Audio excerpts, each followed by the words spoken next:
सड़क पर एक महिला जोकर मूक अभिनय पैंटोमाइम कर रही थी। तभी छोटा कुंठा बिना देखे उससे टकरा गया। गुस्से में उसने महिला जोकर पर चिल्लाना शुरू कर दिया।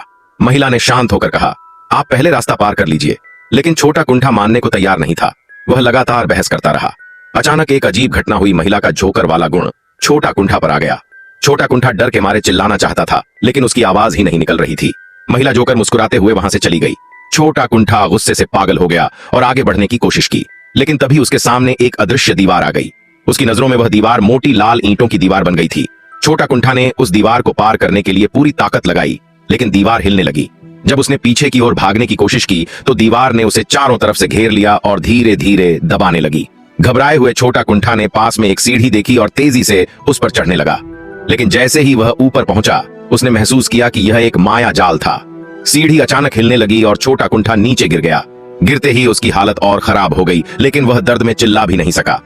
अब छोटा कुंठा ने महिला की ओर दौड़ने की कोशिश की, लेकिन चाहे जितनी कोशिश करता वह उसके करीब नहीं पहुंच पा रहा था। गुस्से में उसने आगे बढ़ना चाहा, लेकिन अचानक एक भारी भरकम आदमी से टकरा गया। उस आदमी ने गुस्से में छोटा कुंठा को घूरा और उसकी माँ बाप की खैरियत पूछने लगा। यह सुनते ही छोटा कुंठा को अपनी पिछली घटना याद आ गई और उसने शांत होकर उस आदमी को जाने के लिए कहा। लेकिन गुस्से में आदमी ने छोटा कुंठा को उठाया और अगले ही पल जोकर वाला गुण उस पर आ गया। वह आदमी अब तीसरा जोकर बन गया। इस घटना से छोटा कुंठा ने यह सबक सीखा कि दूसरों के साथ हमेशा तमीज और सम्मान से पेश आना चाहिए।